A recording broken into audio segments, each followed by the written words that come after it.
Continuamos en su programa Portafolio Económico, haciendo un recorrido de lo que ha sido este 2024, un año que definitivamente, un año electoral, un año con muchas altas y bajas, con muchos proyectos que estuvieron sometidos en el Congreso, una reforma a la Constitución que pasó sin pena ni gloria a pesar de ciertos puntos de vista de la oposición, pero a la reforma constitucional, pues las enmiendas que el presidente Luis Abinader había proyectado hacer, pues transcurrieron.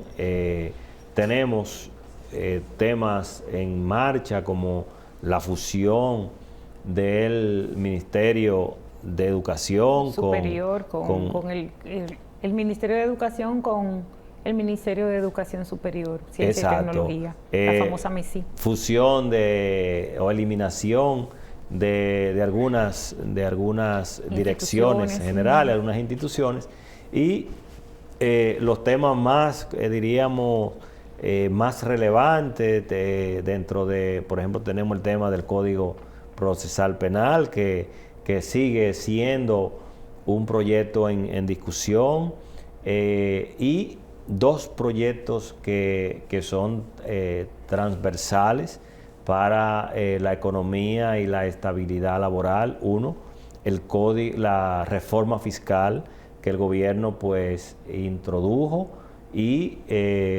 ya todos sabemos lo que generó este proyecto de reforma fiscal, porque muchos sectores entendieron que era muy lesivo a la población, inclusive la oposición política. De hecho, dentro de las palabras del doctor Leonel Fernández, hablaba de la verdad de su rol como partido dentro de estas discusiones, y lo cierto es que esta reforma fiscal tenía puntos que vale la pena y valió la pena llevarlo a discusión y a un análisis profundo, porque más que beneficio, más que tranquilidad a la población, esto podía generar mucha intranquilidad. Y bueno, ahí están los resultados. El gobierno tuvo que retirar este proyecto de reforma fiscal, y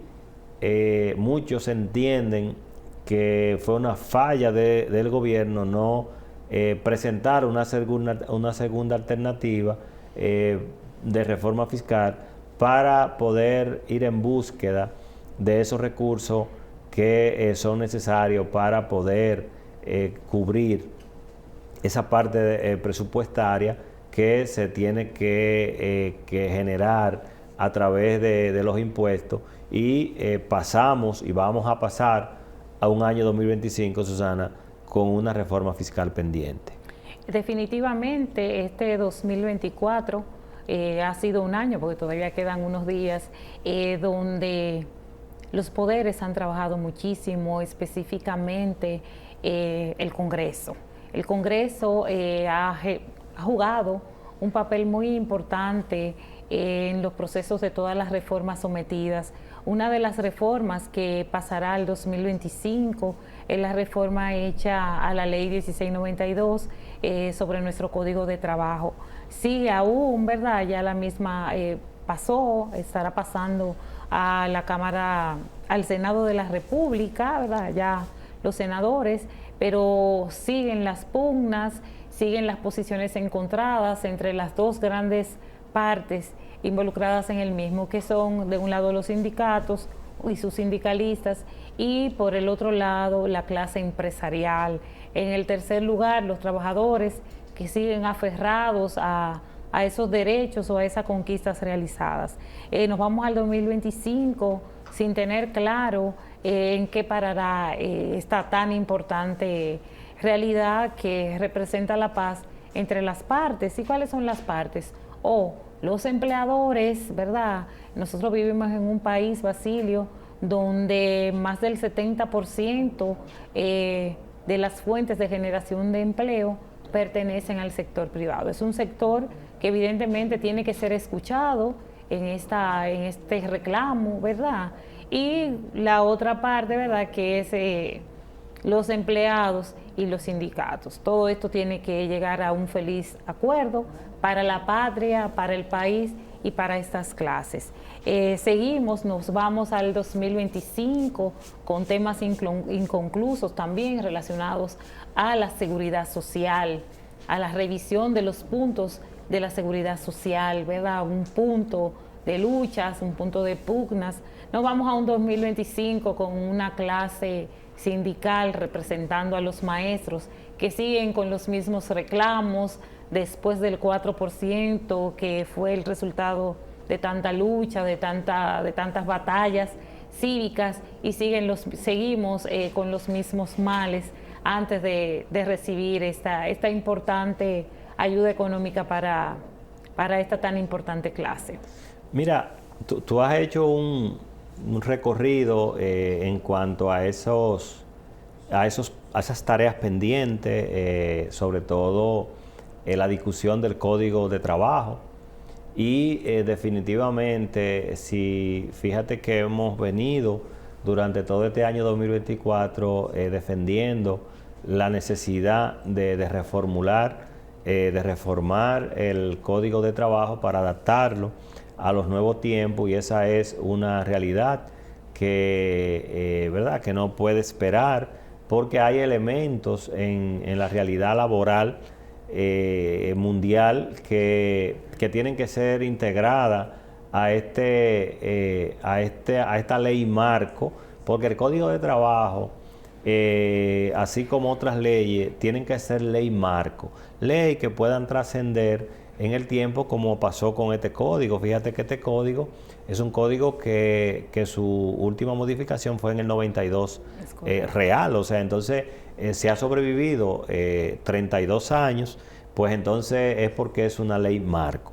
Entonces, ¿qué pasa? Que dentro de esa ley marco han surgido entonces otras leyes, como la 8701, que es la de seguridad social, que entonces establece otro régimen que es vinculante al trabajador. Entonces, dentro de esa ley está, por ejemplo, hay dos elementos. Uno, que es el riesgo laboral, el seguro de salud y pensiones. Y fíjate que los tres elementos están amparados en una contribución de parte y parte, una contribución del trabajador y una contribución del empleador. Y una tercera, que es la del Estado, para el régimen subsidiado.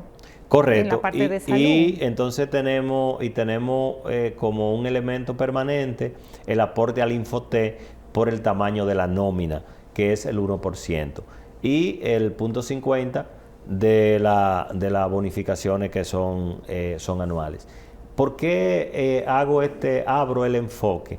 Porque cuando vamos a los beneficios que el empleado debe recibir amparado en la ley 1692, entonces fíjate que aquello se ha mantenido a pesar de surgir otras nuevas leyes que están atadas a la misma vinculación del empleado. Entonces, ¿qué sucede aquí, Susana? Que se entendía que con la entrada de la Ley de Seguridad Social venía consigo una reformulación al Código de Trabajo para de alguna manera transferir la carga que generaba, por ejemplo, los beneficios adquiridos, la conquista que se lograron en el Código de Trabajo. Sin embargo, fíjate que todo se ha mantenido de este lado invariable, o sea, el empleador sigue aportando a la pensión del empleado, sigue aportando a la salud, porque recuerda que antes de la ley lo que existía era el seguro social y el seguro privado. O sea, no existía este modelo de salud como el que tenemos hoy en la seguridad social. A hoy se está entonces discutiendo qué debemos nosotros reformular en la ley, en el Código de Trabajo, en la ley 1692, y dentro de esos temas ha entrado el tema de la cesantía como un tema que tiene un impacto en la subsistencia de las empresas. Pero fíjate algo importante, y nuestros amigos que pueden, o sea, porque como tú decías, esta es una sociedad muy, muy particular. O sea, por ejemplo, nosotros que vivimos en los sectores, que vemos al salón, al colmado, vemos al pequeño almacén, vemos la compraventa, que son empresas igualitas que aquellas empresas grandes ¿verdad?, de grandes marcas. Igual el sistema no diferencia entre ellos y aquello, de que la misma provisión de cesantías y demás deben de hacer igualitas que aquello. Entonces, entre aquello que se llama MIPYME, pequeña, mediana empresa, no hay diferencia en esa parte. Entonces, esa es la gran discusión que debe de estar centrado la modificación del Código de Trabajo con respecto a la cesantía y a cualquier otro elemento que una empresa tenga prácticamente que empeñarse para pagarle, por ejemplo, a un empleado que tiene 12, 15 años trabajando con él, cuando ese beneficio debe ser negociado y transferido ya al sistema, por ejemplo, a través de otros mecanismos como el seguro de desempleo y esos mecanismos. Pero definitivamente son las tareas pendientes. Esperemos que en este 2025 podamos encontrar la ruta que nos lleve a mantener una verdadera armonía y, sobre todo, Susana, encontrar el camino de seguir generando empleo, porque a quien le beneficia en primera instancia que haya empleo es al propio ciudadano. Y al Estado dominicano. Sí, pero al ciudadano en primer orden, porque sí, mira, claro, es directo. Claro, porque cuando un ciudadano encuentra empleo, primero, mira, tiene el medio de subsistencia, a través del empleo tiene todo su sistema de salud cubierto. Él y su familia, valga la redundancia, él y su familia. Él y su cuadro completo. Correcto. Y en segundo lugar, el Estado, porque fíjate que el Estado gana como quiera, porque si el individuo tiene capacidad de consumo, cada vez que él compra, lo primero que hace es ir al comercio a gastarlo y pagar servicios, y si le queda ahorrar algo. O sea, el sistema en sentido general se beneficia grandemente de esto. ¿Y quién es el sistema? El propio Estado. Entonces, esperemos que este año, ¿verdad?, este año que recién va a iniciar,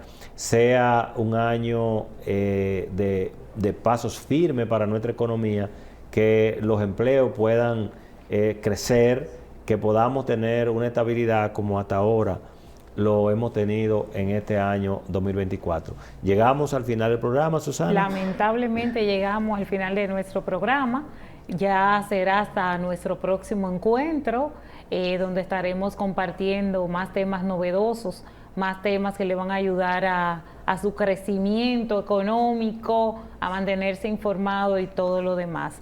Lamentablemente llegamos al fin, como tú decías, Basilio, desearles a nuestros televidentes que tengan el mejor inicio de año posible y que este 2025 llegue repleto de bendiciones, de mucha salud y mucha paz para todos los dominicanos. Así será. Hasta el próximo programa.